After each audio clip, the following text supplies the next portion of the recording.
Occult Divinity Lost explores mature and often graphic themes, including extreme violence, gore, drugs, sexuality, mental illness, difficult social and political themes, and human suffering. Some viewers, okay, a whole lot of viewers may find this content disturbing. Since we're not able to honor an X card on pre-recorded content, viewer discretion is strongly advised. We have a ton of content on our channel for those with less extreme tastes, so if this kind of horror isn't for you, please browse our other games.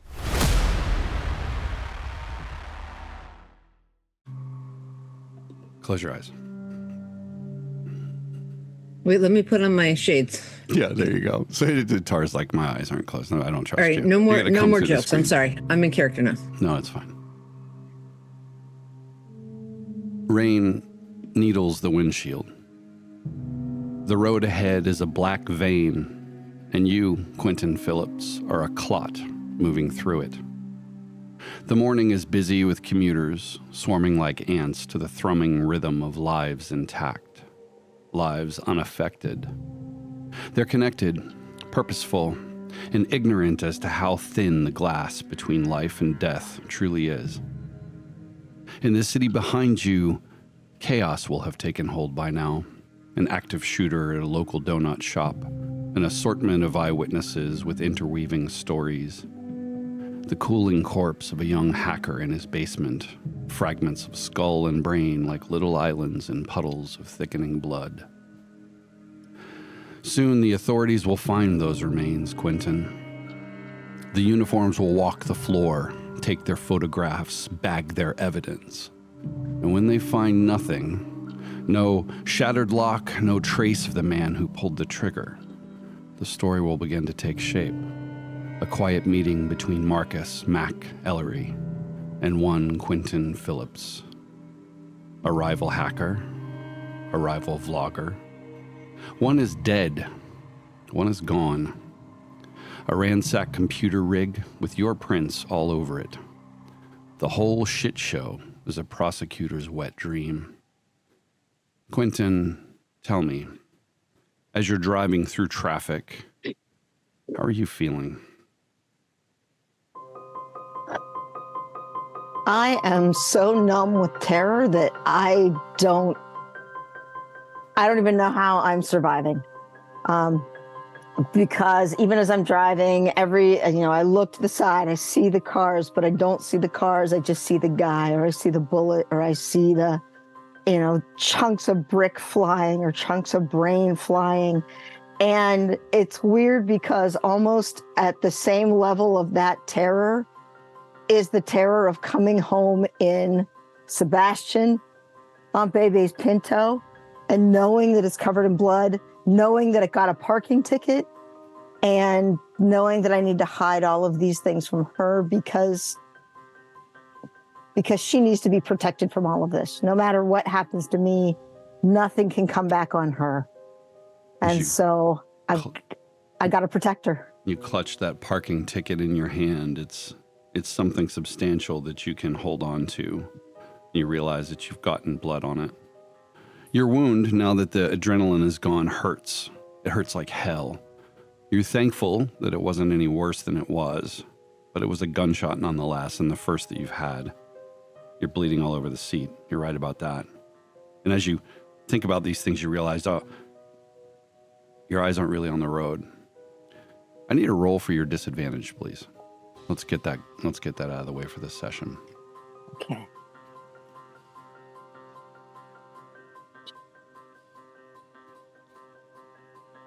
And any modifiers? Am I -2 still? No, just Okay. regular.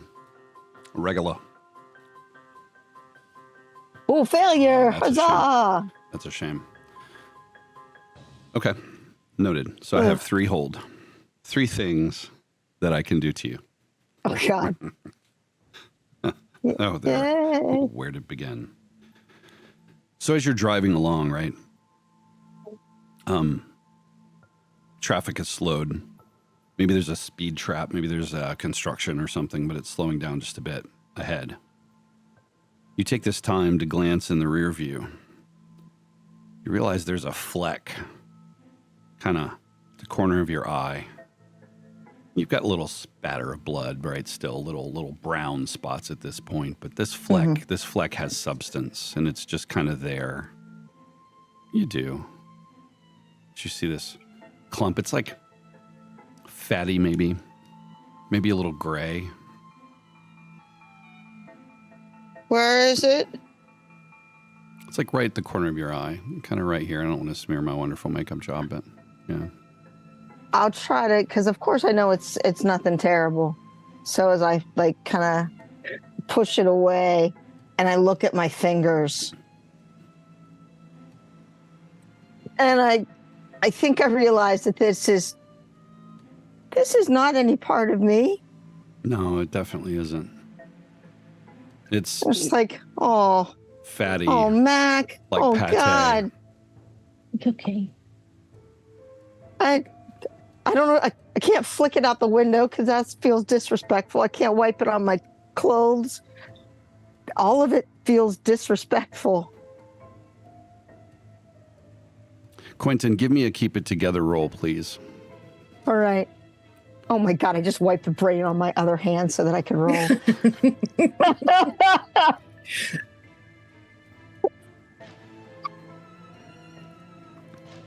Okay, let's keep it together. Or not. Okay, got it.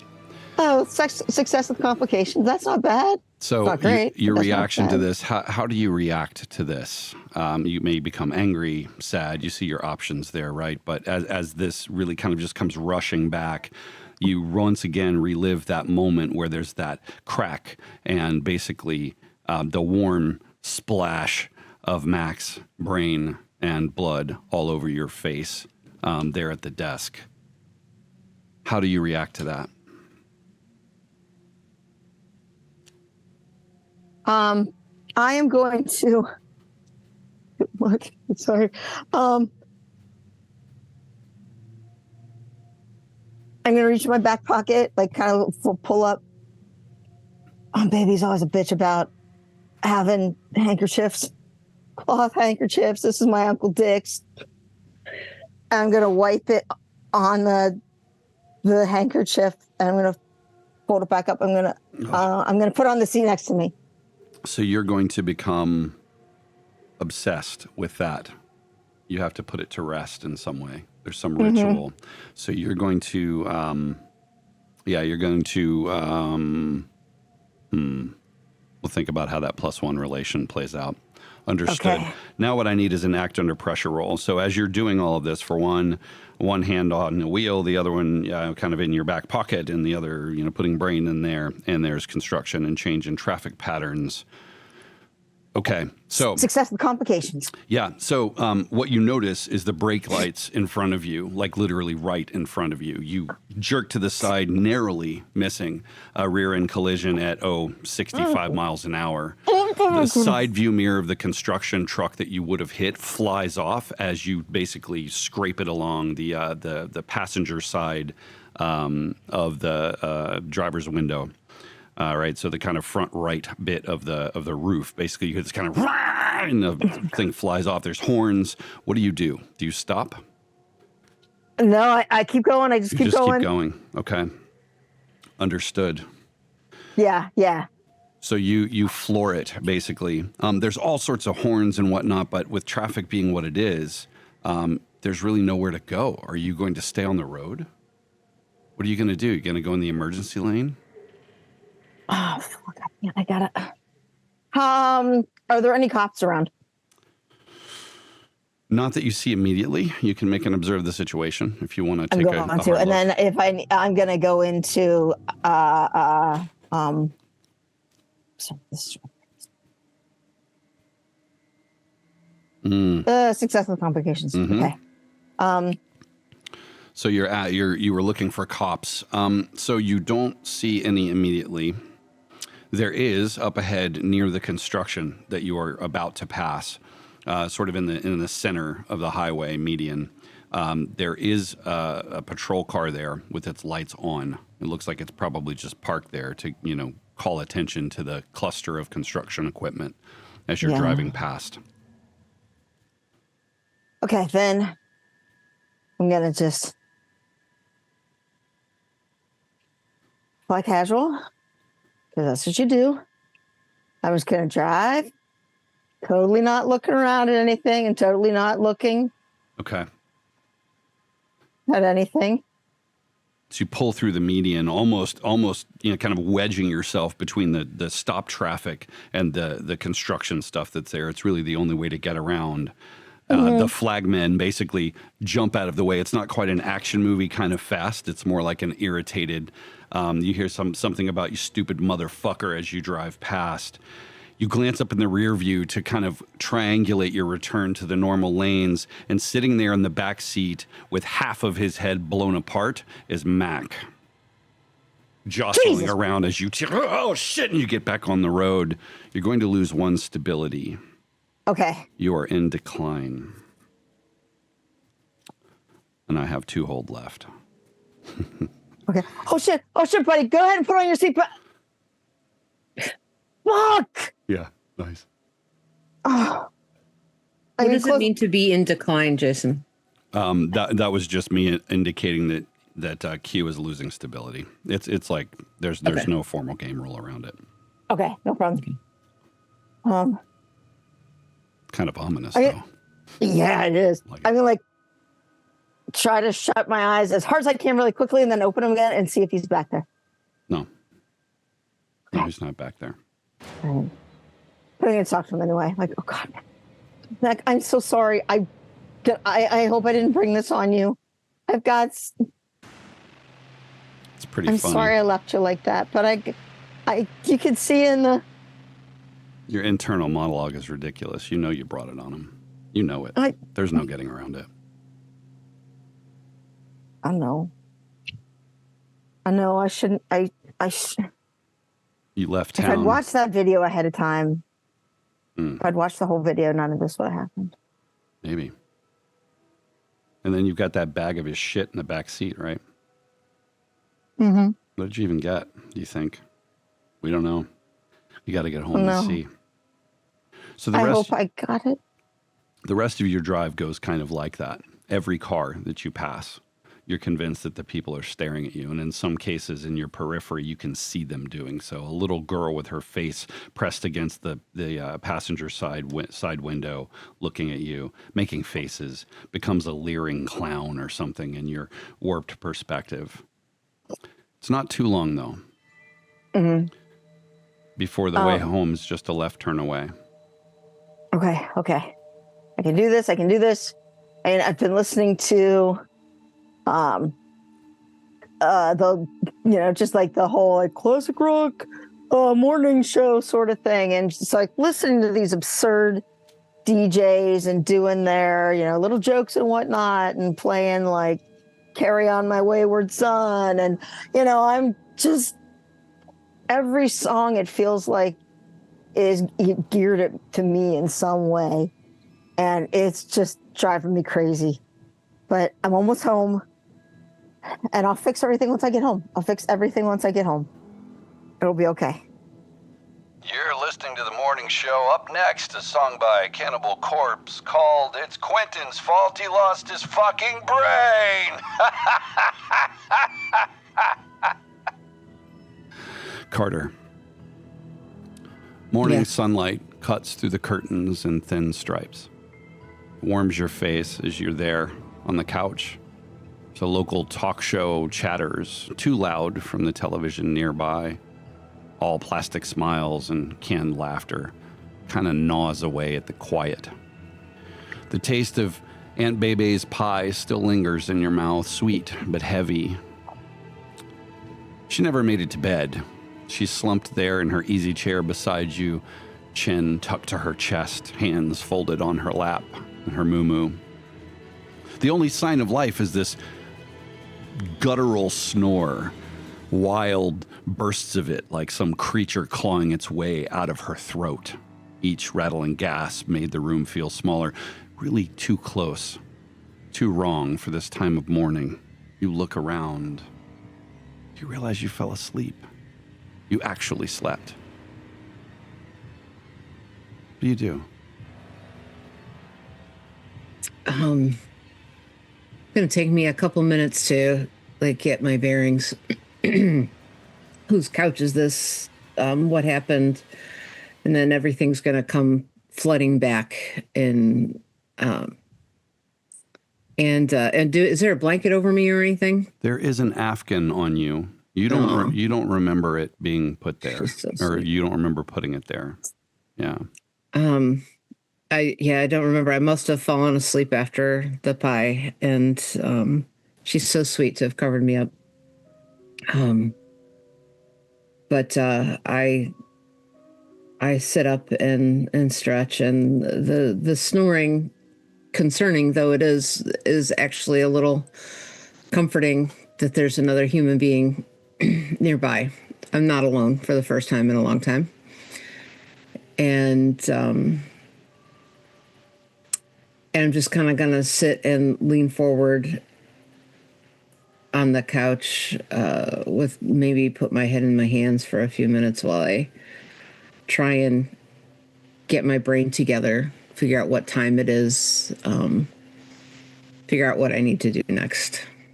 What you need to do next is roll for your disadvantage. Seems like a good time. It's always a good time.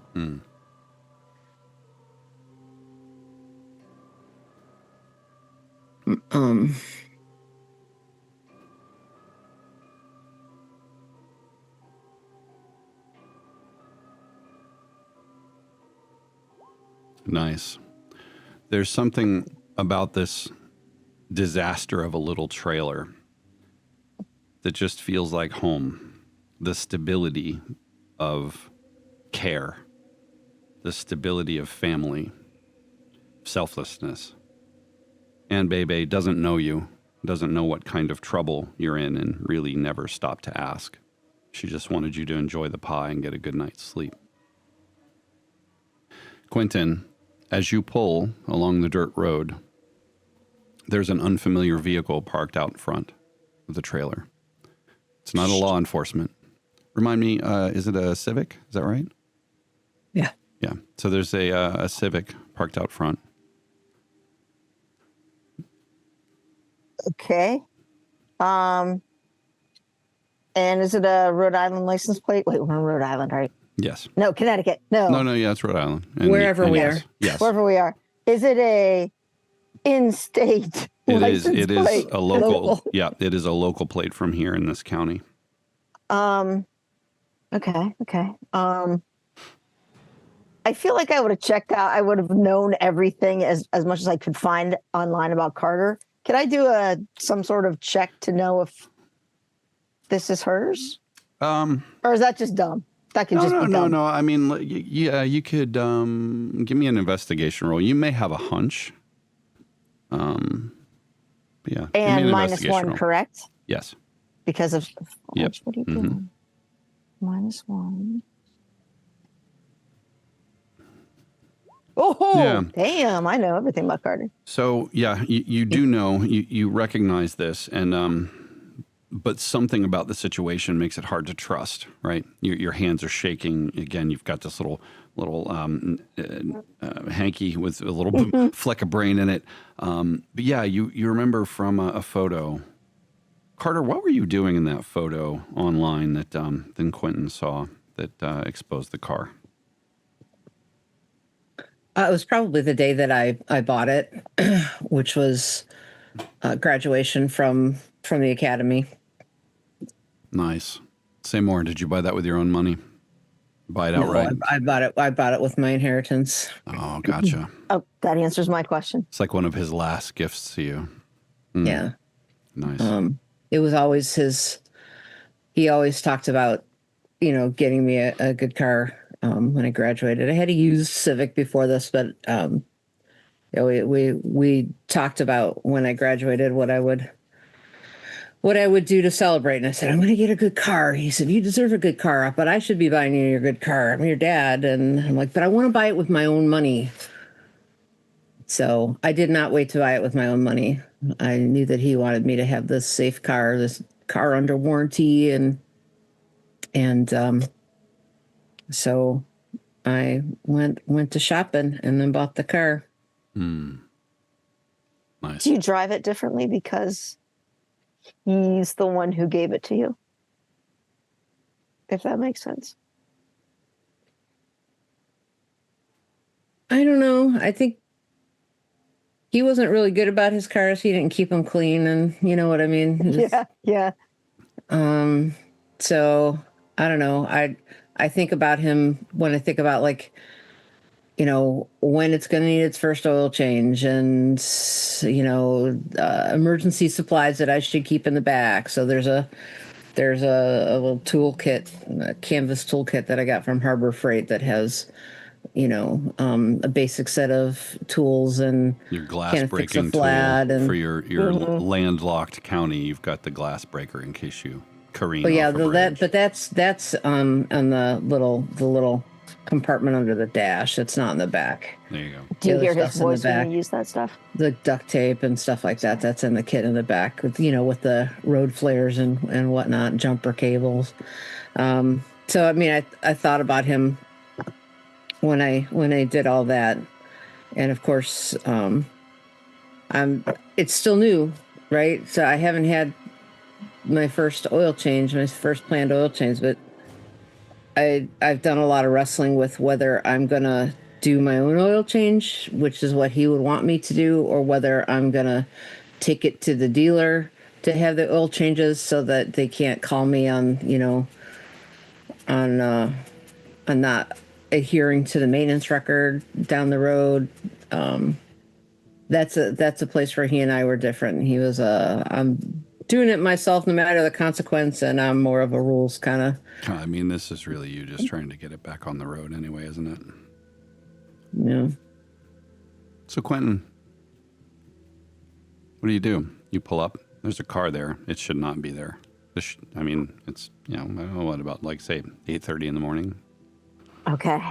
And honestly, you know, some of the way home, all I've been thinking about, I've got to show Carter this stuff. I've got to tell Carter, and now she's here, and it's almost like it's some weird twist of fate. Like, how did she know I needed to see her this morning? And it's just, I don't know. It feels like a weird connection somehow. So you moving quickly? park- Do you? Yeah. Yeah, I'm going to park the car. I'm going to take a look just briefly at, like, just how bad is it? It's pretty obvious. Yeah. So if you think about, like, the window frame on the passenger side has got a deep gouge where the mirror hit it, and then as it, you know, flew off, basically scraped down the side. So there's the rear window frame salvageable, but there's no getting away. Yeah, it's very noticeable for sure. Yeah. I'm trying to figure out the best way. You know, it's okay. It's okay. I'm going to park it so that the side that is mangled is not facing the door. Yeah. So if Aunt Baby would even just look outside, it still looks like Sebastian's okay. I'll clean the rest of that later. I got to get in and take this in, clean myself up, talk to Carter, and start fixing this. So Carter, you're there, head in hands, thinking through things, reliving things, when the sound of a car door, it's heavy, dated, and squeaks as it opens. You don't hear the quick corresponding close. It's as if someone's being tentative and maybe doing this whole looking thing. There's definitely a car parked right outside. I mean, you can hear it clear as day, right? As it approaches. And then what do?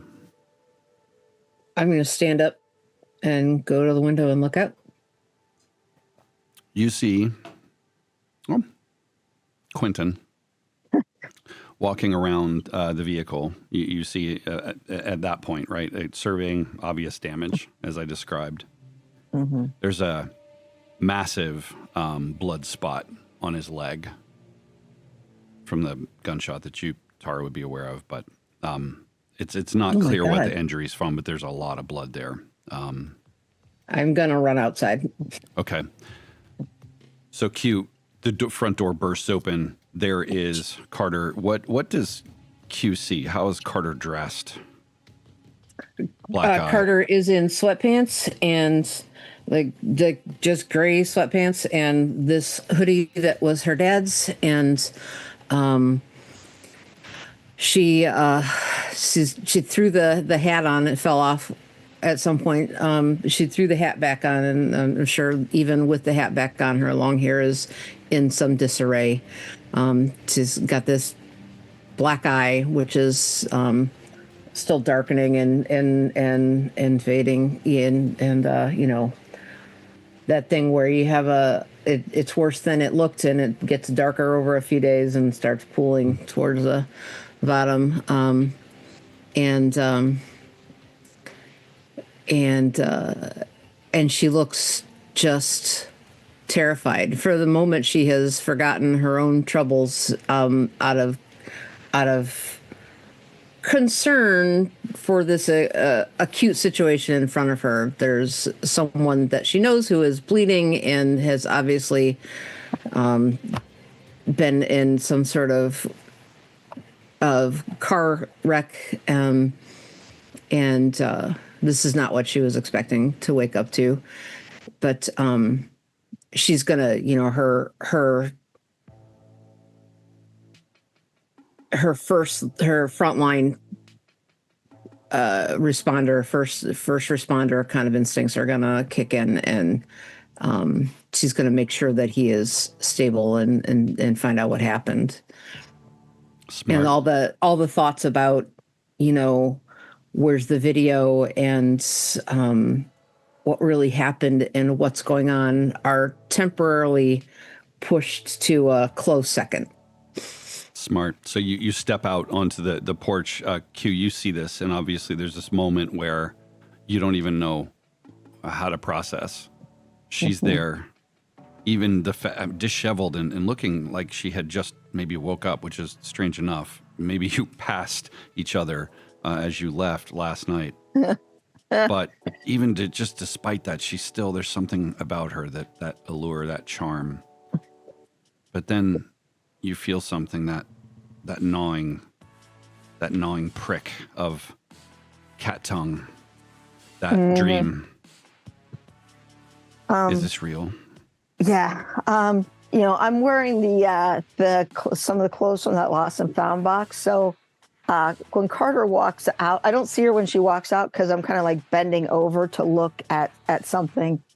And so the yellow slicker, like rain slicker that I was wearing, kind of pulls up, and the sweatpants that were in this box were like pink, and you have to see that like big red blood spot.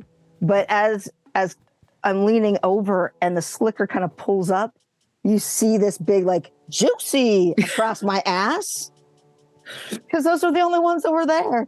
And so this is such an absurd combination, a juxtaposition of like juicy and blood and like, what the hell is going on? And as I turn around and I see you, and I'm just, it's concern, nothing but concern on my face right now. Like I look and just like, I feel so, you see this like gratitude, like, oh my God, thank God she's here. And then a embarrassment, like she's seeing me like this, oh my God. And then even just like brushing that away, knowing that it doesn't matter because you're here and I need your help and you're here and you're safe. I run down. You hear the screen door slam behind me, and I run down and say, "What happened? Are you okay?" Oh my God, I'm so glad you're here. I almost go to hug you in the knot because I realize, oh my God, this is awful. No, and we're not huggers. I'm sorry. I don't know what I'm thinking. I'm just. Yeah, this is trauma. I get it. Are you okay? Are you still bleeding? I think so. I was shot. You were shot? My friend. I'm in such trouble. I got a call from a friend of mine. He wanted me to come and see some stuff. A hacker buddy. I trust him completely. I went. He showed me some video. Oh my, we got to talk about that. but then as he was talking to me, someone shot through his window and blew his head apart. And oh my God. I have some of this is his. And then as I was trying to escape, the shooter was chasing me and shot me. And Okay. I need to make sure you're not going to bleed out. That's number one. Do we need to go to the hospital? no, we should not go to the hospital.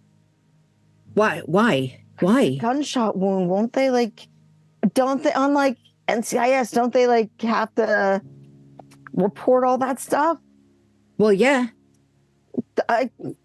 How am I going to say, well, I was at this crime scene where somebody was shot and then I was shot, and oh my gosh. In Providence, when you were not supposed to leave town. Providence. I left town. I wasn't supposed to leave town. They're going to know you were there.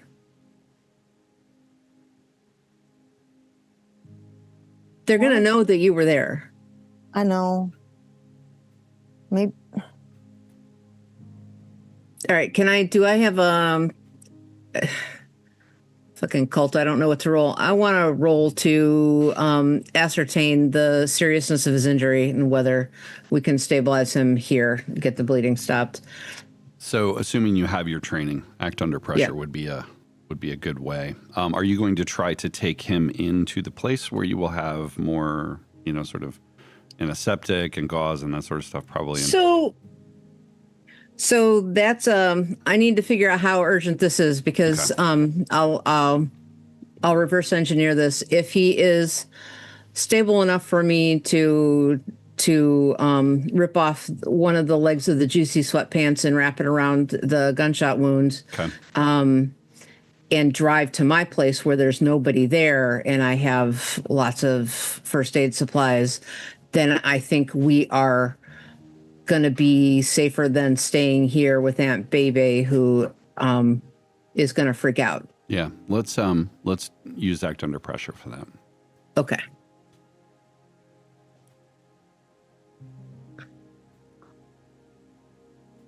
Where? Oh, there it is.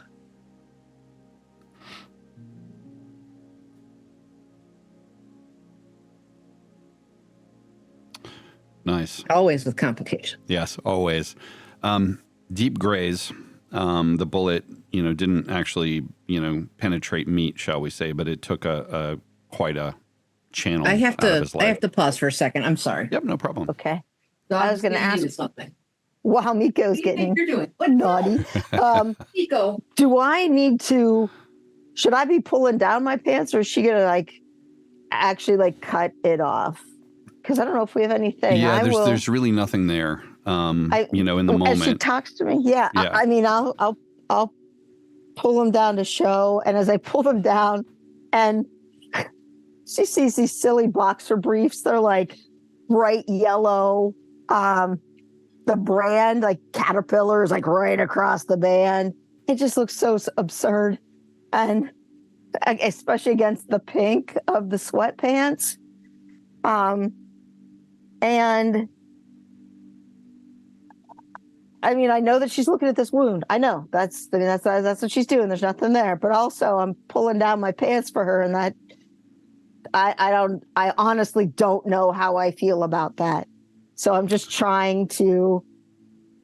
So standing there, sort of against the car, using the door to block the view from Aunt Bebe's place. Carter there in front of you, examining the wound. All of this stuff, you're sort of looking around bashfully. The complication becomes clear, though, as you realize that you're being watched from the trailer across the way. This little girl and her mom standing there watching this. Do you stop Carter from looking, or do you just allow Carter would have just torn open the pant leg as opposed to making you take your pants off. Okay. I would have used the bullet hole to just open it up. Well, there's no bullet hole in the sweats itself. They're they were put on afterward, and they bled out through it. Yeah. Oh, then I wouldn't have. You're right. Yeah. No, that's okay. It's a little more awkward this way too. And actually, oh, yeah, I'll let you decide how, because like I'm sure that has clotted, so it's sticking to the wound as well. But as if there's no active bleeding, it's not an active bleed. There's some residual bleeding, and as Chantel just mentioned, that as you pull the fabric away, some of the scab and whatnot gets pulled away, and it's tenuous clotting. It needs compression, and you're right. You're on Bebe, given that she's got a little diabetes going on, may have some stuff, but you've got a proper first aid kit at your place. Okay. I'm gonna yell over at the trailer and be like, "Hey, we're doing mommy daddy stuff. You should just look away." So the mother, scornfully, kind of, you can see it all this distance away, just kind of turns her child's head in toward her, and the two move in. What comes of it, you don't know. Don't worry, she hates me. She thinks I'm just a big dick anyway, so don't worry about it. The least of our problems today. Exactly. So I'm gonna, rip the some of the fabric off of the sweatpants and tie it around. It's not a major bleed, but some pressure will help, and I'll wad a little bit underneath and just tie that off and say, listen, this is my address, and give him the address. Meet me over there. We'll get this fixed up and figure out what the hell's going on. I can't drive that car anymore. I got to leave it here for right now. You want to leave it here for your aunt to see? She's not going to even notice. How was she this morning? She's still asleep in her chair. You want to leave it here for her to find, full of blood? I don't know. Okay. Drive to my house. Park it behind my house. All right. I'm gonna run in. I'm gonna grab some clothes. Grab anything else. No, don't. You're gonna wake her up. I can get around that, baby. Don't worry. Besides, right. Was she okay? Tell you what. Was she snoring? Yeah. Yeah. She's never gonna hear me. All right. But don't leave it on. Let me at least follow you over or something, okay? All right, please. Okay. Wait. Are you going to stay out here, or are you going to come inside? I'm going to stay out here. I'm going to get in my car and wait for you. All right. Okay, thanks. All right, Carter. Let me grab my stuff. I will. And I'm going to go inside. I'm going to go as stealthily as I can, but I also know that she's not really going to wake up. I want to grab a couple changes of clothes, because I don't know if and when I'll be back. I don't know when I'll be back. So you make your way in, and Aunt Bebe, between the screen door slamming, between Carter rustling around next to her, should be wide awake. As you open the door and step in, you think she might be awake because there's no snore. You pause and then hear this sort of as she sort of chokes, almost awake, right? Mm-hmm. And apnea occurs, or whatever the proper term for that is. You go to your room, gather a couple things. Your backpack is out in the car, so you kind of bundle them up. Yeah.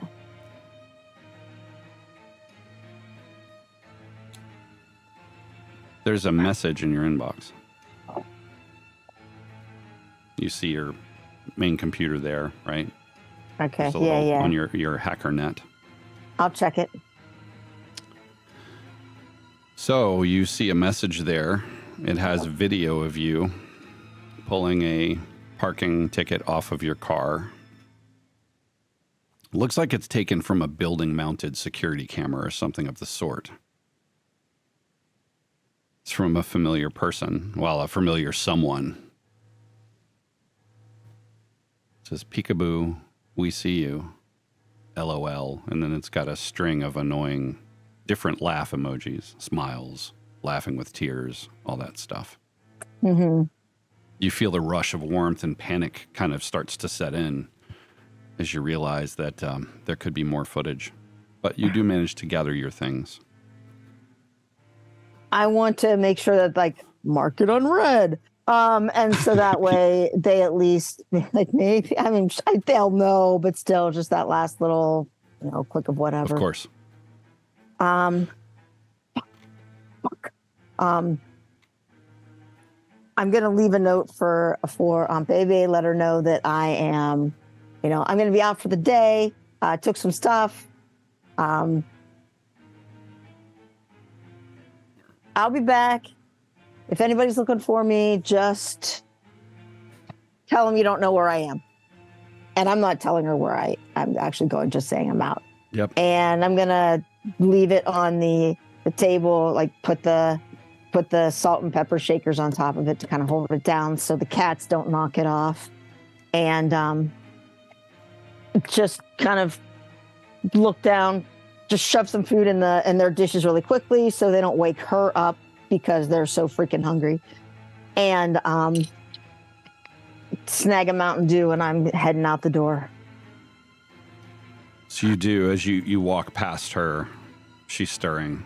She has stopped snoring. She's taking more shallow Aunt Bebe awake kind of breaths. And you literally walk past her just as her body shifts in the chair. Obviously, she's going to wake up realizing she's not in her bed. She's probably going to be aggravated when she sleeps without her CPAP. She tends to get episodes much more frequently. But you do get out the door. Carter, would you have left during this time? Or are you waiting? No. Okay. I told him I'd wait for him. Yeah. So I'm in my car. Okay. So Q comes out, handful of stuff, throws it in the seat, I suppose, of the car, and off you go. Right? Mm-hmm. Okay. So the drive across town is much the same. So Carter, you're trying to piece together everything that you've heard. It's fractured. Maybe you can get more details at your place where it's safe and you're not observed. Quinton, for your part, every fucking car that passes you, they're watching you. There's this deep paranoia that's setting in, and it's in everything. Maybe this isn't even real. Maybe this is a dream. Maybe any moment you're going to have another hallucination where Aunt Bebe is like molesting you or something, but that never comes. And that's the hard part. The glass never breaks. You pull up in front of Carter's apartment. It's quiet. At this point, I'd say it's probably approaching, say, 10 in the morning.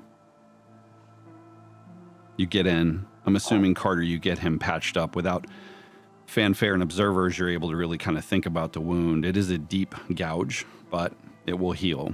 It just needs good compression. Any kind of athletic style movement or erratic movement is going to probably tear it back open because it's kind of up on the thigh. It's lucky, though. A couple inches over. Could have been curtains. Okay. I get, I clean it, pack it, wrap the shit out of it with that, I do a pressure dressing with tape, and then I wrap it with that stretchy Coban stuff that they put on after a blood draw. Not too tight, but to help keep that dressing in place. Yeah. You're pretty good at this. We learn in the academy. So no rock climbing for the near future. Okay. Hopefully we won't have to. Oh my God. Okay, so then that done, I leave him in the bathroom to clean up, hand a bunch of rags and a roll of paper towels and his backpack, let him get cleaned up. And I'm going to make coffee and pull a couple of yogurts out of the fridge, I guess. And while I wait for him, I'm going to pull my notebook over and start a quick journal entry about yesterday. Okay. So you do that. Time passes, and the tension does not. It's one of those things where you eat something, but you still are hungry. It's a stress response. There's nothing that seems right. Quinton, you get cleaned up. Why don't you give us a synopsis of what you share with Carter once you're able to?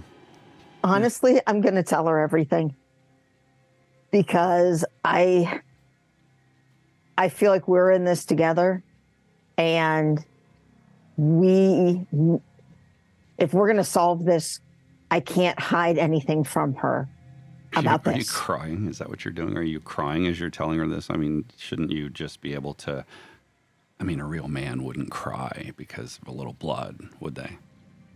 So, Carter, you're there. I am going to try to shut Kenny's voice down in my head and be like, you know what, buddy? You're not a real man, and don't tell me how to be a real man.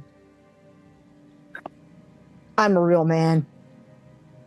And I'm like tears are coming down my face but it isn't like a heartbreaking sob, if that makes sense. It's bitterness. It's just, I'm still telling the story, but it's just tears coming down my face. If you weren't looking at me, you wouldn't know I was crying. It's just bitterness, right? You're just gritting your teeth against it. So you hear this story. I'm taking notes, by the way, in a different, not in my journal, in a different notebook. Okay. So a lot of this seems crazy. You didn't know that he was a hacker. You wouldn't have really known that. You knew he was a computer nerd for sure. This eyeless man, a man without eyes, that was obviously a hallucination, Carter. That doesn't really happen in the real world. Doesn't it? Oh. Maybe. When he tells me that bit of it, it's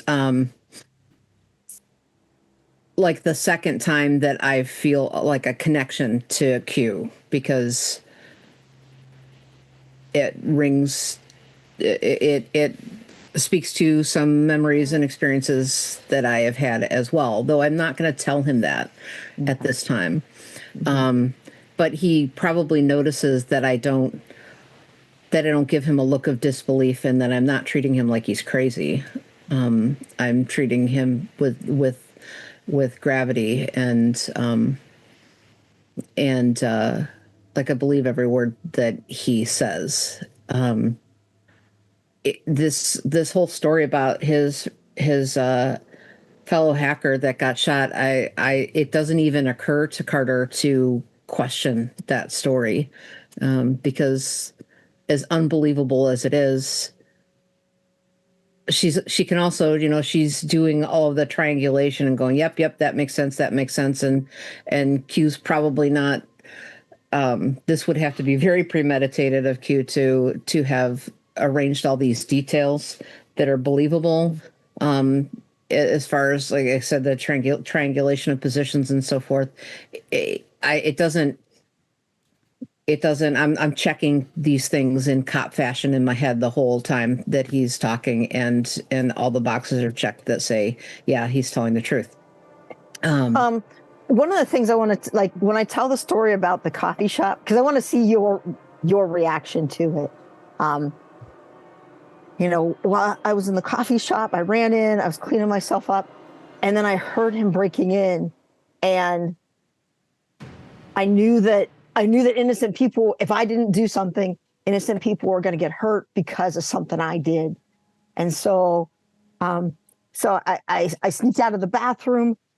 I made sure that the guy saw me, and then saw me sneaking out the back door, so that way he would chase after me. I didn't hear any. From what I heard, I don't think anybody got hurt. So I managed to. Is there anything on the? Safe. Is there any chatter on the local radio or TV about an incident? Yes, Jason. The donut shop owner was killed. The rest of the patrons were spared. Eco, stop. I share that I heard that. Oh. And that actually is where he actually hear kind of a sob, like, oh fuck, somebody else is dead because of me. Oh, I thought I'd stop. I told you it was your fault. Shut You can't hide from it, you fucking idiot. Such a fucking. How is it your fault? Because I ran in there. I shouldn't have run in there. If I had What choices did you have? I'm going to shortcut the therapy session and go, listen, we do not have time for this to be sad, to be depressed, to have self-doubt at this time. Okay. We have a situation.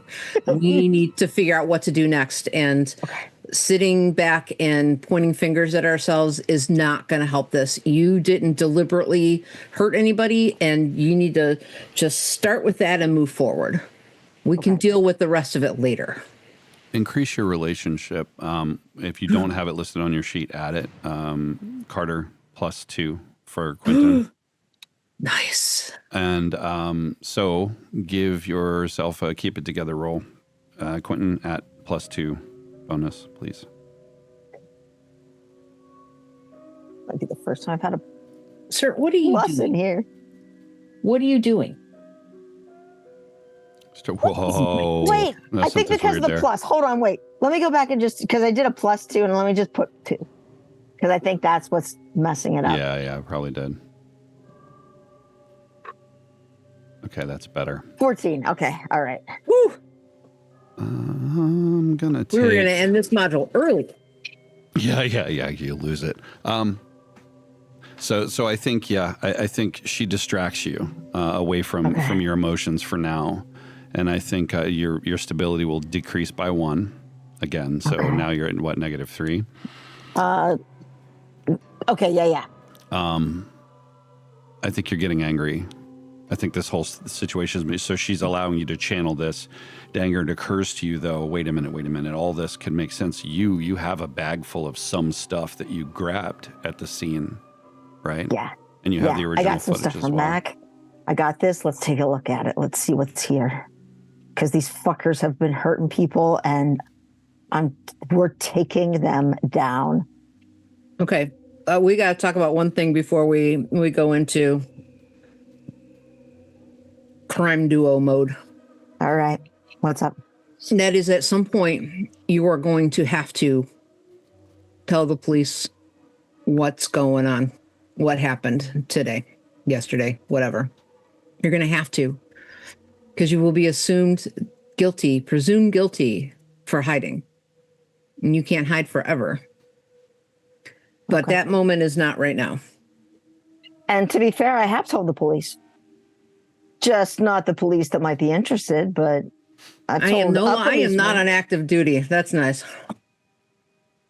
Are you saying you're not a cop? I was suspended, so not today. No. Cop is not a job. Cop is who you are.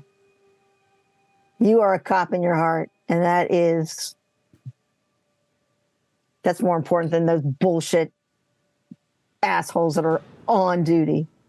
You know that. You're a better cop than any of those Procedurally, shit, and Carter has to do this because she's such a rule follower. She's so pedantic.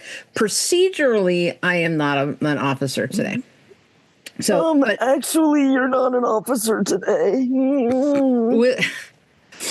I would punch you if you weren't already injured. Okay, that's good, because you might actually hurt me. Okay, yeah. All right. No, I promise we'll figure it. Once we fix this, I'll face any consequences. Right. Okay. All right. So I'm taking notes. I'm making it transparent that I'm taking notes. Oh, yeah.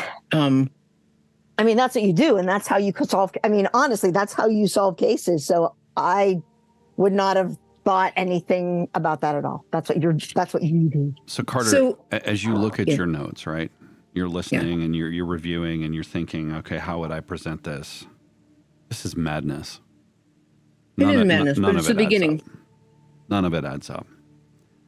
None of it adds up. This is just data. I'm just taking notes. I'm not analyzing it yet. Do you believe Q with the footage and all that stuff? And you haven't seen it yet. I believe everything that he's told me so far. I mean, I was there the other night, and I have a history with crazy ass shit. So it doesn't. Although I don't want this to be true, it all rings true for me at this time. And right now, I feel so completely alone. My dad's gone. Dawkins is locked up in a mental facility. Who knows if he'll ever be okay again. My budding career is on hold, perhaps forever. I have nobody in this world except for this dumbass sitting in front of me. Mm-hmm. He is such a dumbass. So I am going to just be all in on this. And not that I don't have a piece of my mind that's critically assessing everything. I do, but so far it all makes sense to me as far as whether or not this is real and whatever. And Q's story again, it seems valid enough to me. I still have no idea what's going on or why. But I woke up in a good mood after some good sleep and some great pie. So, and for the first time in months, years, don't have any medications on board. Can I retcon something? What's that? When I left the trailer and grabbed my Mountain Dew, I also want to grab like the remainder of that pie that was in there and just bring it with me. So that way I can eat it, but I can also share it because, you know, it's delicious. So she won't even remember that it was there, or else she'll know I took it. That's okay. So worse for the wear, thanks to transit. The cheap pie pan, right, is crumpled and whatnot. But yeah, sure, you have it. Oh, yeah. So we both have our spoons from our yogurt. Mm-hmm. So we review the footage. Quinton replicates the color grading trick that Mac had showed him. And sure as shit, there is that bizarre, vaporous... Tara, are you still with us? Can you hear us? Otherwise, I'll wait. Okay. That this sort of vaporous apparition, for lack of a better term, over the scene. And then the nauseating one, where the two parents at the dinner or breakfast table, whatever it is, with a similar apparition over each, literally just completely murder their children. This footage reportedly was taken from somewhere on the dark web not too long ago. Carter, I'm going to give you, observe the situation, and if you are successful, you will know a little bit more about this crime, because it's not exactly something that wouldn't have made the news.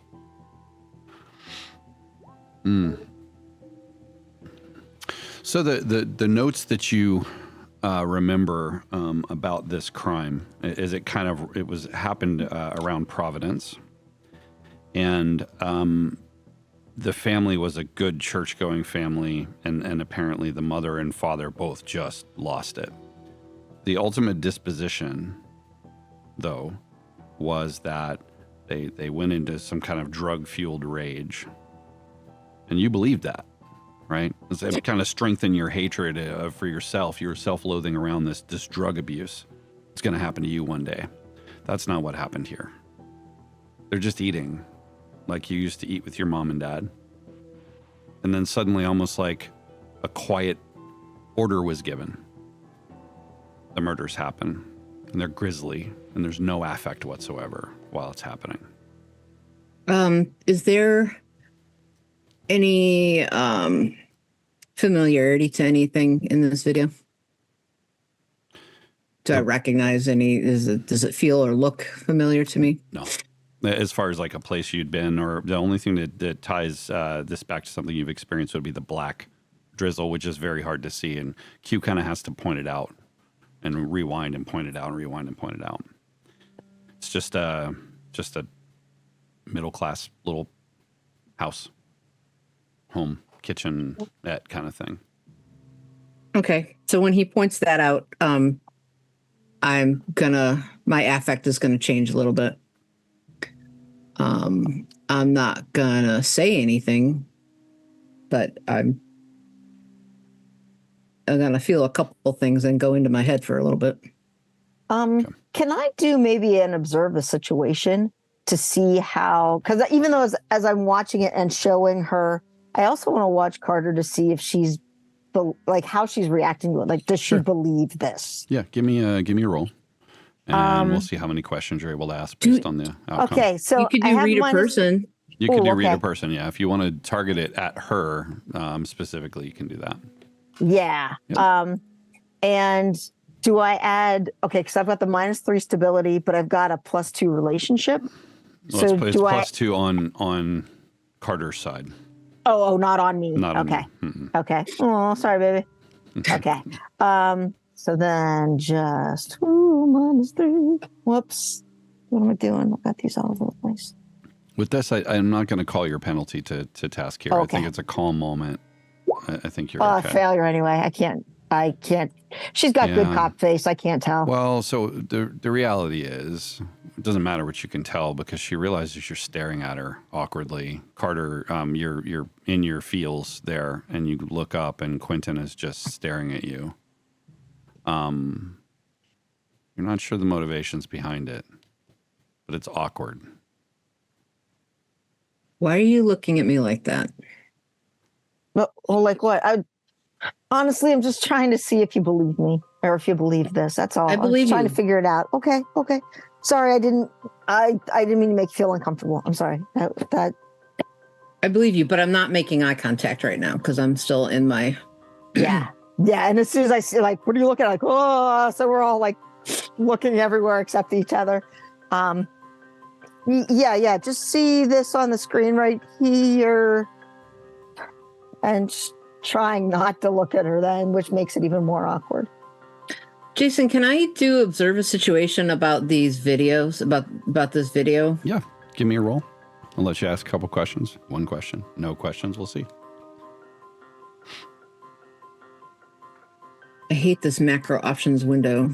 Oh, the penalty thing. Yeah. Pain in the ass. Nice. Okay. So you're going to get one question.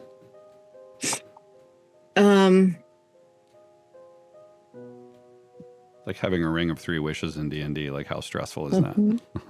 Yeah, so very stressful. I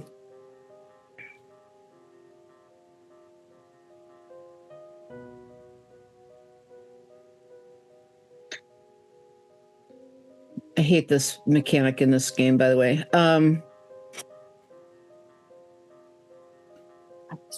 I already asked whether anything looks familiar to me.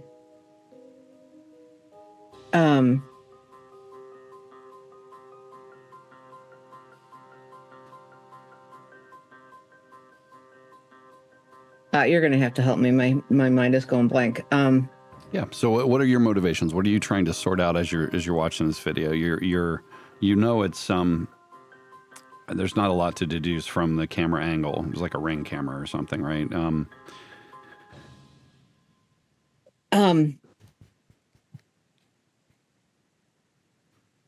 There is something in there that is familiar to me. Is it connected to the day my brother died? No. It is not. But you want it to be, don't you? You want everything to be connected back to that. It's human. This is just some family dying unexpectedly at breakfast or whatever. No, you find like a longing. You want to connect the dots. You want there to be a reason. God, wouldn't it be nice if there was a reason for his death? Carter, you're just being silly. And as you watch it back, that moment where the man tackles this baby that's in a high chair and murders this child in the worst possible way right there. Again and again, there's no connection. But you can't help but think that when the wife looks up from her task, that she's looking at you.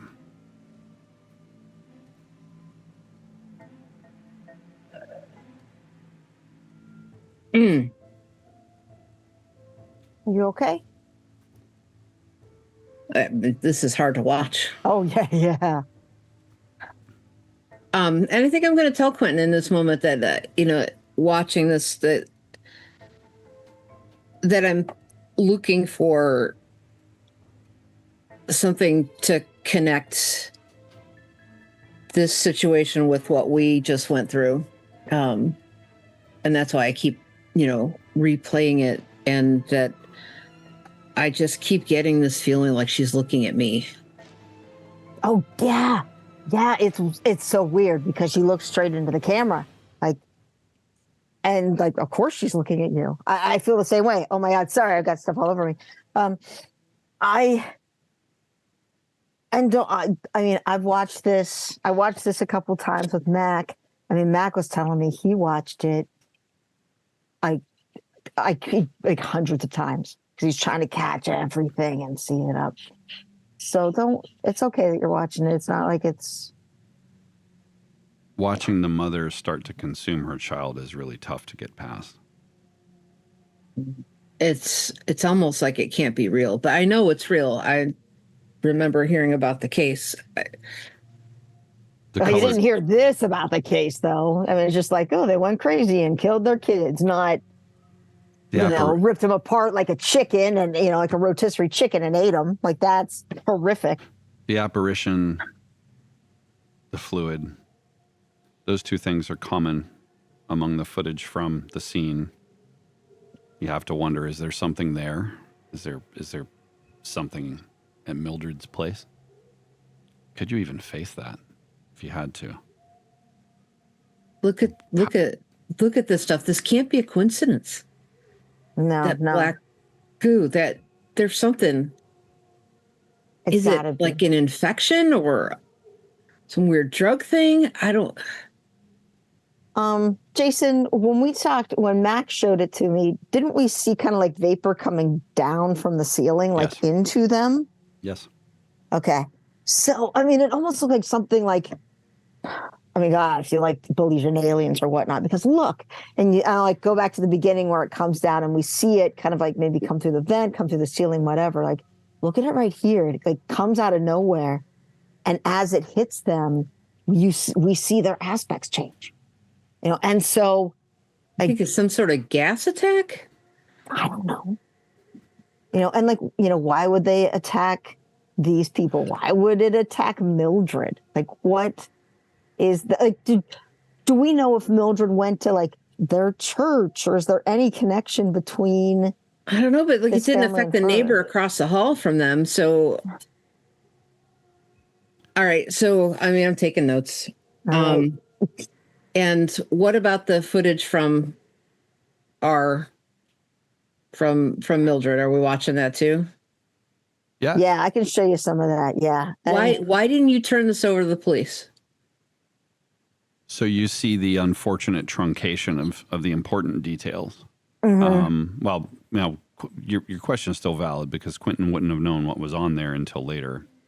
So yeah, I won't go further. Chantel, respond. I'm sorry. Yeah, no, that's okay. I mean, I didn't turn it over because I didn't trust them to find the answers that are out there. We already see what they're doing. We saw this craziness and they're trying to pin it on you. Yeah, because there's no evidence, Quinton.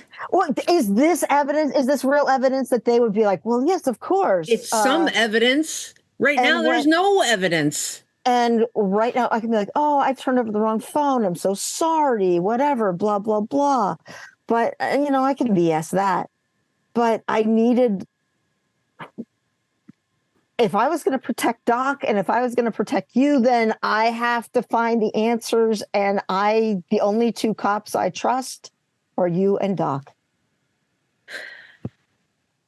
We are both officially incapacitated. So we have to get this footage over to the police station somehow. You're going to have to copy this onto a thumb drive. And already done. Also, are you submitting it to them? It's already out there. Somehow, I don't know. Somehow what do you mean out there? Somehow my phone was hacked. I've got a weird sort of stalker, I think. I've got something. I don't know. Okay, you still need to... The iPad. The fact that the story's out there. Mm-hmm. It's his fucking fault. this douchebag let this get out there. Wow. So many things are going to be hard to explain. A lot of thoughts are going through Carter's head right now.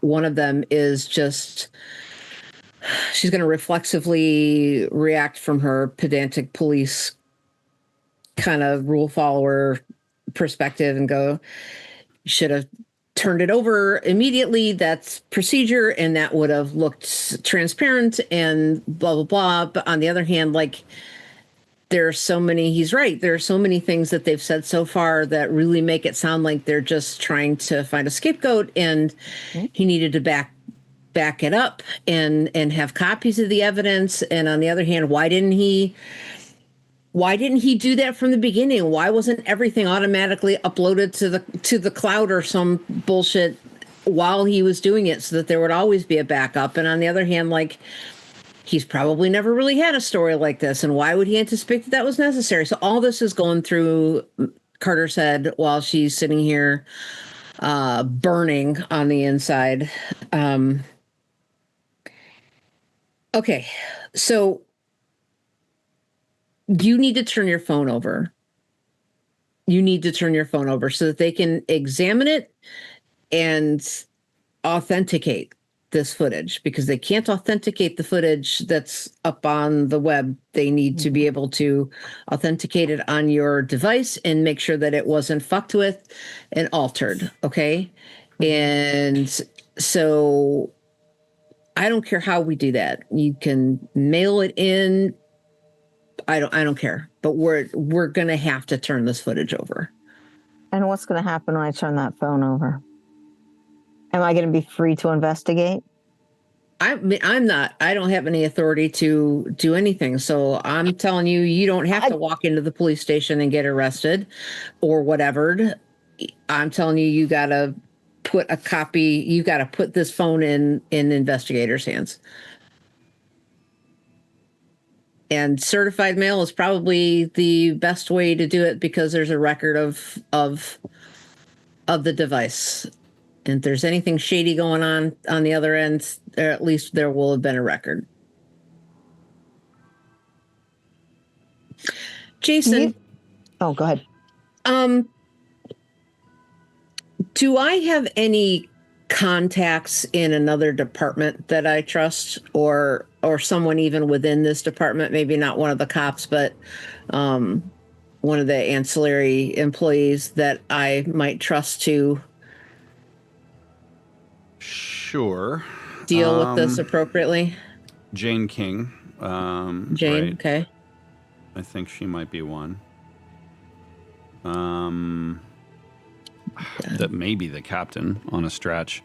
Contacts back at the academy, maybe, but I mean, this is pretty heavy subject matter for pretty much anyone. Anybody at the county level, like, who might be above our city level that,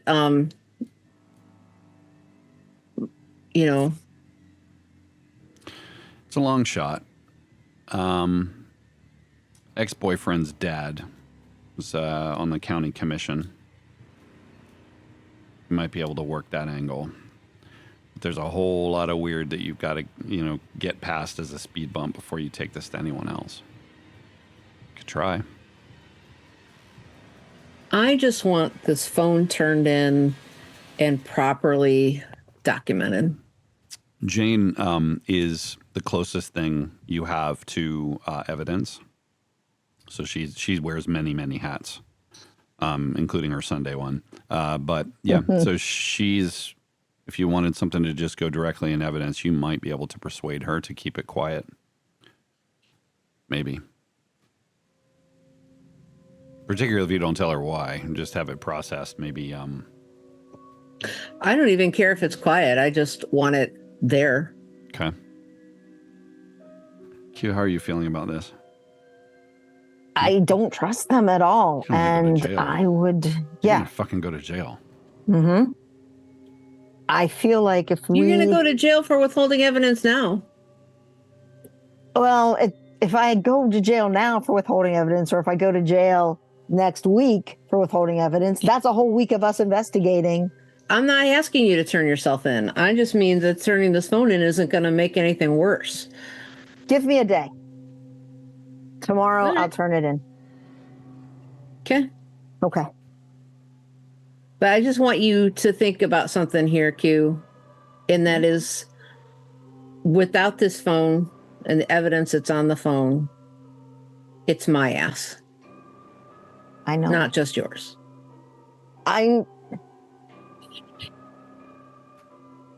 Carter, I understand. Honestly, the reason I kept it was because of you. Because I believe that if I turn this phone over to the cops, it's going to disappear. And I agree. Somehow it's going to be gone, and then you're going to get fucked over by that police department because they don't give a shit about you. But Dawkins gives a shit about you. So I care about you. And I kept it for you. Listen, I'm not here to be mad. I'm not here to point fingers. I am just processing the facts. And the facts are, without this evidence, my ass is grass. I agree that you needed to make backup of the data. That's done. So got to be something more. This evidence by itself is just bizarre, a video aberration. It is bizarre, of course. So this isn't going to solve. I'm not saying we turn the phone over and we walk off into the sunset. There's clearly a lot more that you and I are going to have to do, because there's way more here than we understand at this point. But I don't want to belabor this point or waste any more time talking about it. This is my opinion and my request. I have made my feelings known, and we'll continue to discuss it at in the future, I guess. Give me a day. We'll talk to let's see what the day brings. We'll go from there. Fair enough. Okay. So the hospital dose of ibuprofen has set in at this point.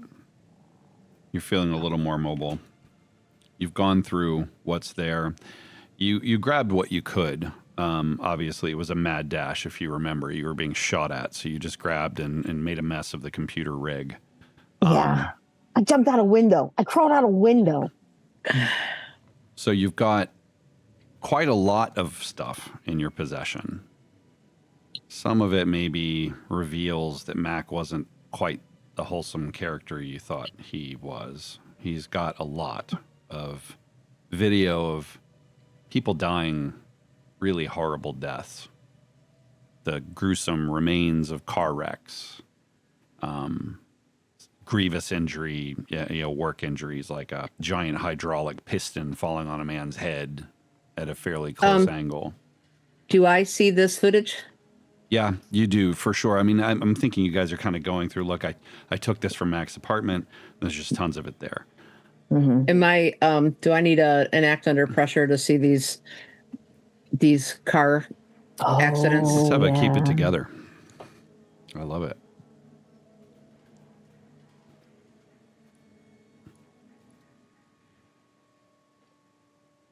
Oh, no. That's not good. So you can choose how hard this hits. It's either further emotional trauma. It takes you back there with a -2 stability, or you can have life-changing long-term stuff, -4. The difference being, I don't think it's going to be yeah, life-changing. It's not like the first time I've seen this. But I think it's going to temporarily throw me back into, because I'm already having like these flashbacks of my brother's face. Mm-hmm. Yeah.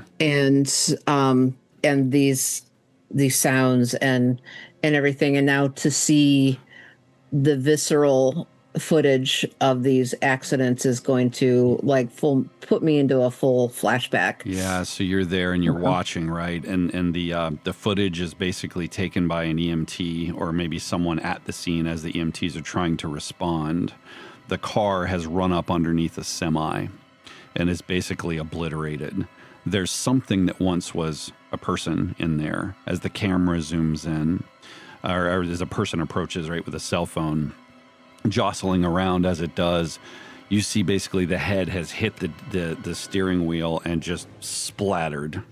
The bottom jaw is kind of crooked, and you're looking at it, and you feel that dissociation that happens when you have these hallucinations as the mouth mouths the word Carter, and you hear it like more like a juicy, like a Foley sound rather than a voice, like kind of thing.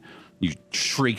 Basically, Quinton, you see Carter rolls back from the coffee table where you're there around the laptop, and she's shaking. And so, yeah. Okay. I wanted to do I need to roll my second disadvantage. Yeah. Okay. Ooh. Okay. I did read a person so that I could like assess how, as I hear her kind of start to respond, and I want to look at her, and it was a like 19 success so that I can react to her appropriately. I think that I don't know about the complications. So I success with complications on my second disadvantage, and so I think I'm gonna have like a little panic attack kind of thing, and I'm probably gonna start throwing up. Oh, geez. Yeah. We've been at the kitchen table, and I'm gonna like turn around and run to the sink and just the yogurt and the coffee. Yeah. A little bit of pie. As you're throwing up, you're heaving, and there's like that release there, right? You're kind of there, but in your ears, you can still hear the sound of the interstate traffic and the emergency vehicles. It's not letting go. It's not fucking letting go. And the voice, now gurgling as it was, says, in your brother's voice, I'm sorry. I'm so sorry. I just wasn't going to let him. You throw up. And Q, she's there throwing up. I'm sorry. But yeah, I'm running over, like just whipping stuff out. Like, okay, calm down. It's okay. It's okay. I'll stop the computer immediately. Just come over, put my, stand next to her, put my hand on her back, almost like start petting you, but not like just put my hand on your back. How am I going to respond to somebody touching me during this time? You tell me. It hurts. It hurts. It's fucked up. This isn't you don't like to be touched, not in these moments especially. It's like it's not letting go.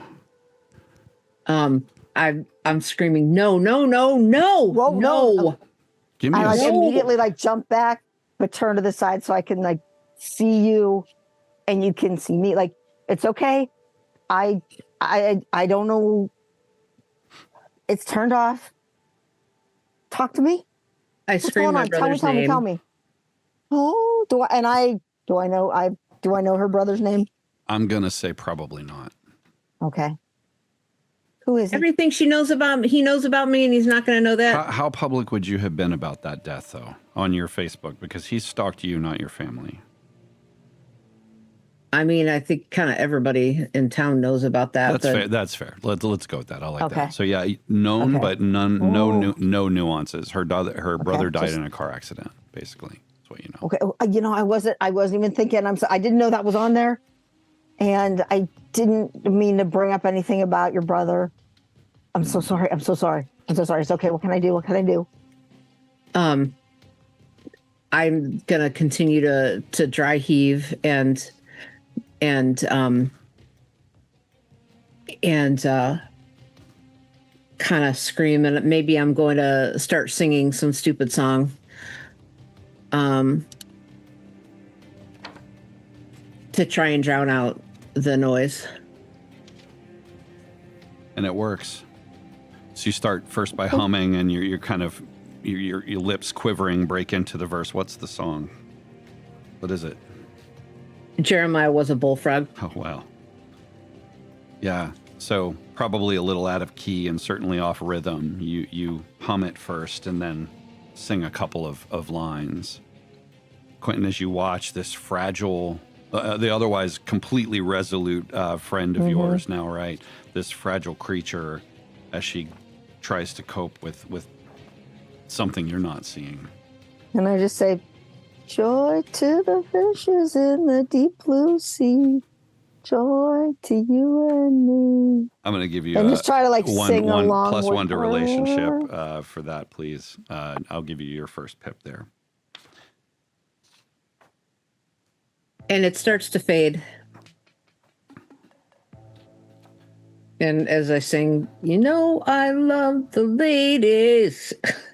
You know I have my fun. I don't know the rest of the words, but I hum along just so you don't freak the fuck out. So I start to run the water in the sink.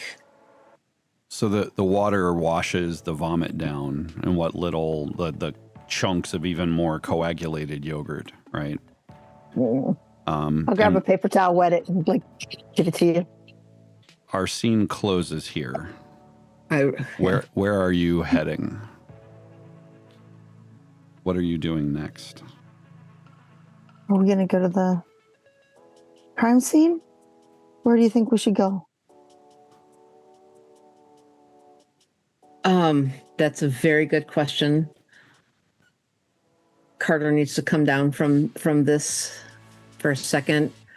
Do you need to take a shower? When stuff like this happens to me, I just take a shower and then wash it all away. I don't know if you need to do that or not, but that's me.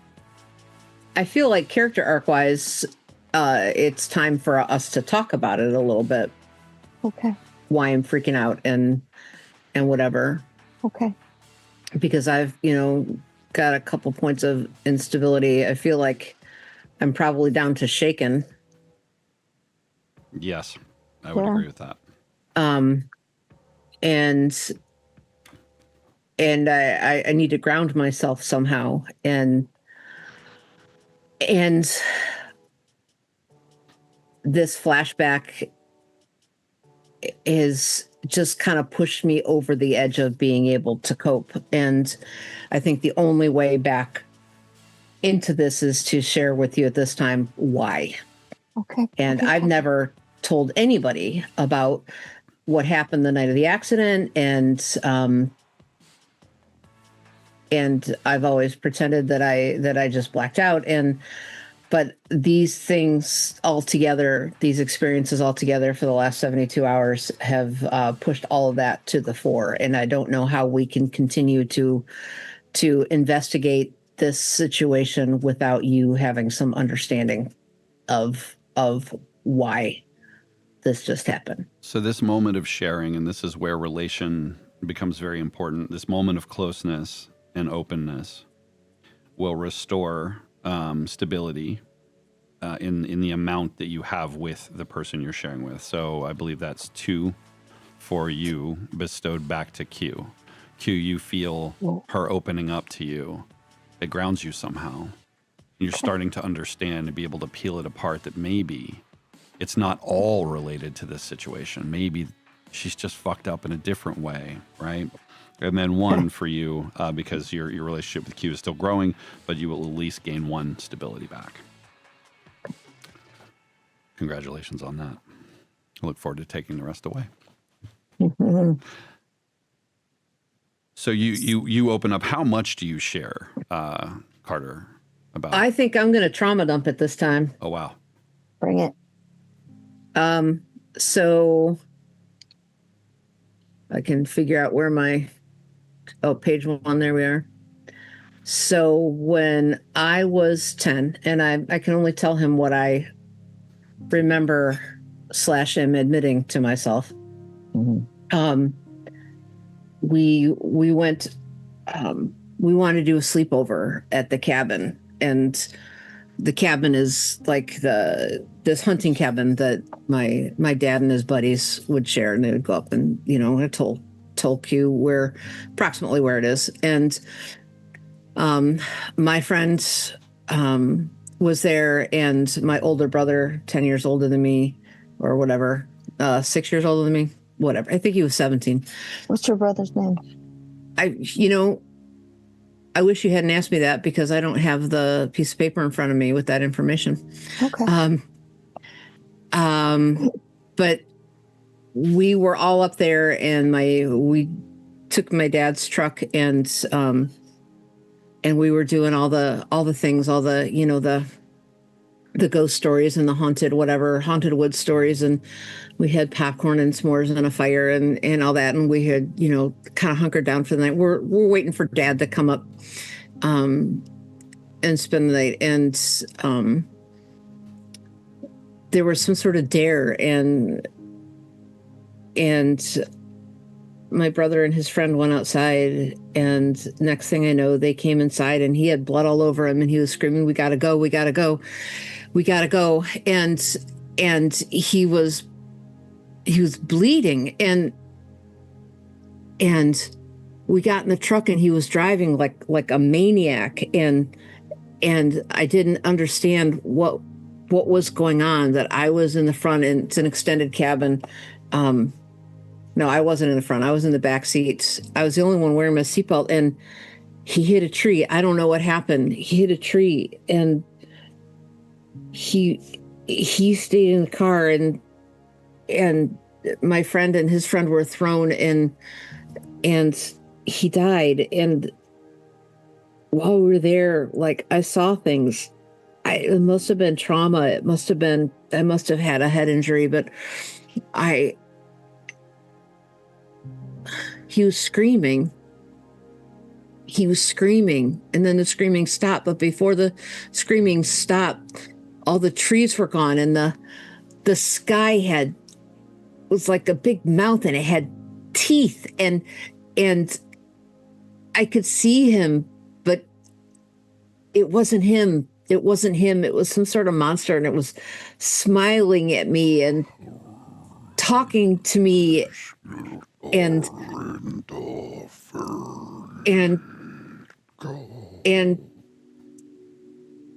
he said my name, but it wasn't his voice.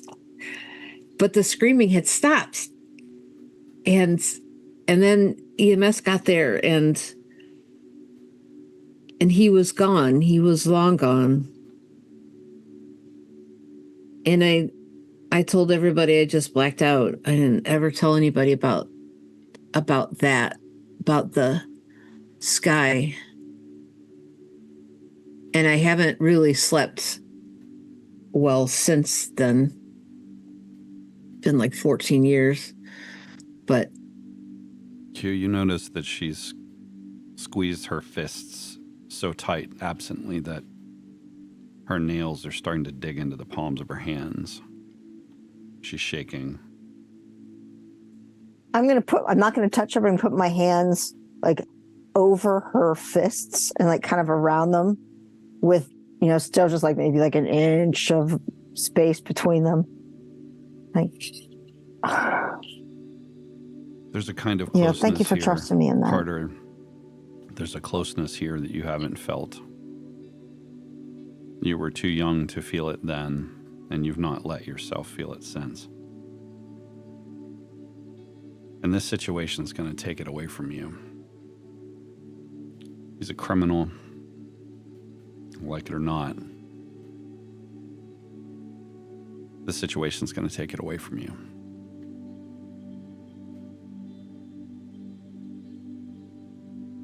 He's beautiful. Big brown eyes, strong hands despite being kind of the nerdy type.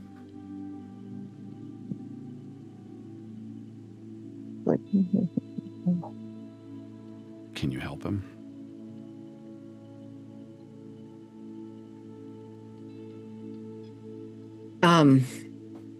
Thus unburdened, I'm going to come back to myself a bit and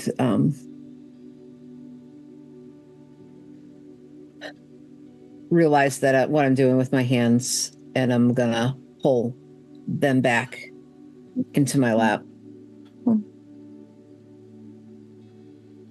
And then I'm going to like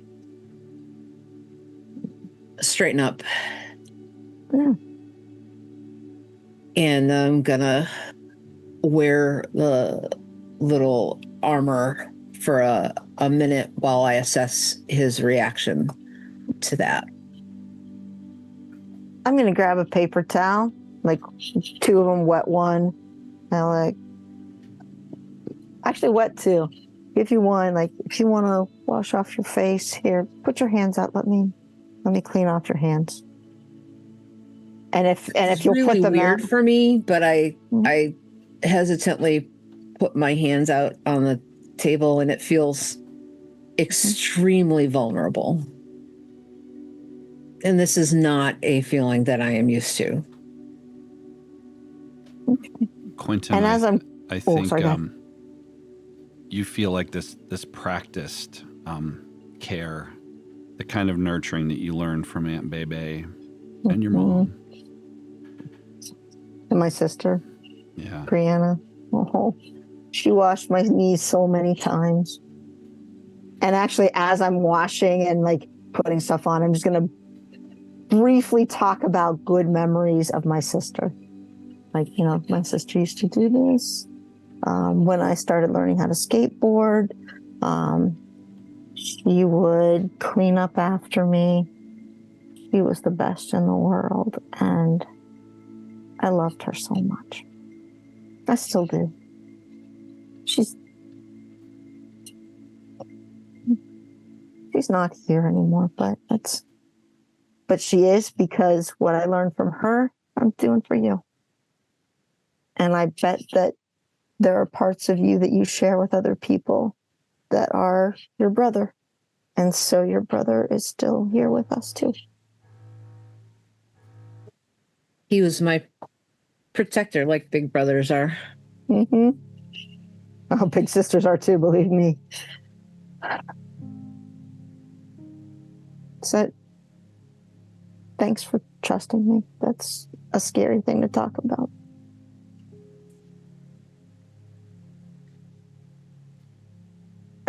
Do you need some water or something? I'm going to make some more coffee. You, sit there. I got it. And I like, as I'm like kind of looking around, it's like, oh, well, Aunt Bebe leaves that here. But I got you. Like, oh my gosh, Aunt Bebe loves her coffee. While he makes coffee, I'm going to rapidly journal a couple lines. Trauma dumped to Q. What the fuck am I doing? You know, just a very vague, because even in the journal, I've never put those details down. But I comment something like, if Q ever read this, it would break him. It's nice to feel that big brother energy again, but scary too. It's almost like you gave it a name. Q on your side. You know, you're in this moment where you're opening cabinets and admiring how she stores her cups. Just so. You're not thinking big brother energy at all, are you? Yes and no. It's a weird combination, because I, again, see the characteristics that I admired about Brianna. I'm seeing those here in Carter.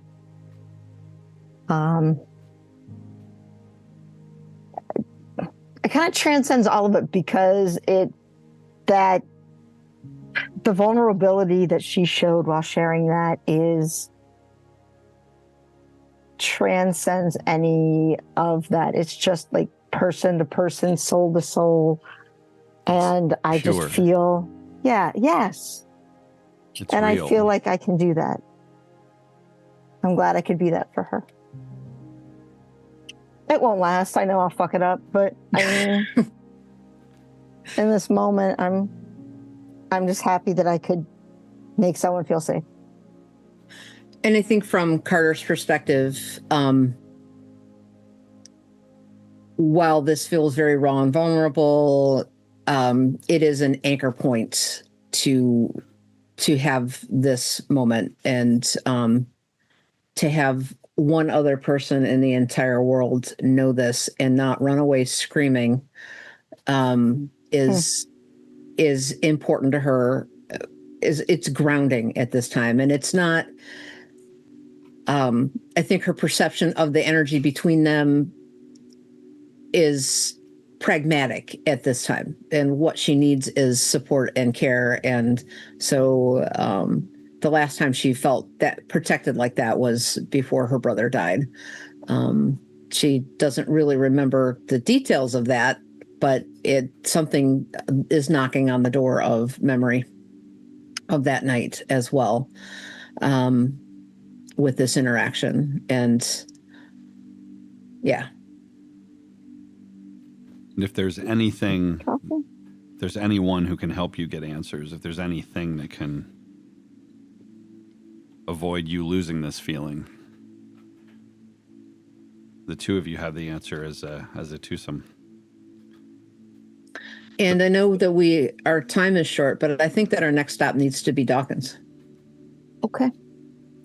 The one thing that is not on your side is indeed time. This is where we're going to end the stream. And we will pick up next time with a visit to Dawkins on Friday, October 9th, 2000 and whatever, 17. Is that 17? 15? I don't know. 15, I think. Something. Yeah. Happy Sunday, everyone. This one felt good.